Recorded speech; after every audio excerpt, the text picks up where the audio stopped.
On vous a sûrement déjà dit que le kilo de plomb tombait à la même vitesse que le kilo de plume. Ce que les physiciens disent exactement, c'est que les deux tombent à la même vitesse quand il n'y a pas d'air pour les freiner. Mais de l'air, il y en a partout. Alors à quoi bon? On va enquêter sur le sujet.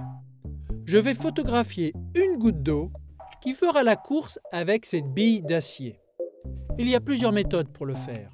Si on peut photographier sur un fond sombre, on peut utiliser un flash électronique. Regardez. Ici, le flash envoie 5 éclairs par seconde. Mais pour la goutte d'eau, il en faudrait plutôt 25. À chaque flash, la lumière reflétée sur la goutte va imprimer sa position sur le capteur de l'appareil. Comme l'obturateur sera ouvert pendant toute la chute, il y aura autant de gouttes que de coups de flash. Si on veut faire la photographie sur un fond blanc, c'est par contre beaucoup plus compliqué, à moins d'avoir une caméra rapide. Très rapide même, rendez-vous compte, 6000 images par seconde. On ralentit le film maintenant. Regardez bien la goutte d'eau qui s'étire avant de quitter le robinet. En fait, c'est un liquide, alors que la bille d'acier, elle, est un solide. Elle tombe régulièrement. Regardez la goutte d'eau. On dirait qu'elle descend par à-coups. En fait, c'est un liquide perturbé par son départ. Mais le centre de gravité de cette goutte d'eau accélère très progressivement.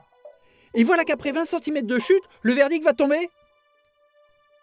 Match nul. Cette photographie semble prouver qu'un objet bien que 8 fois plus lourd qu'un autre tombe à la même vitesse. Et ce, même avec de l'air.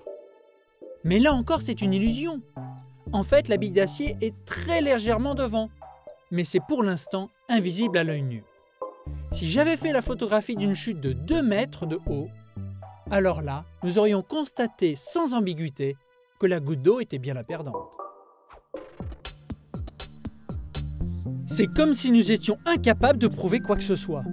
Cette photographie permettrait de prouver une théorie fausse.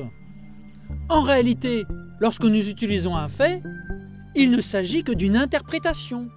Nous sommes toujours limités, soit par notre précision, soit par la compréhension dont nous sommes capables. Mais que savons-nous si même un fait n'a rien d'une preuve ?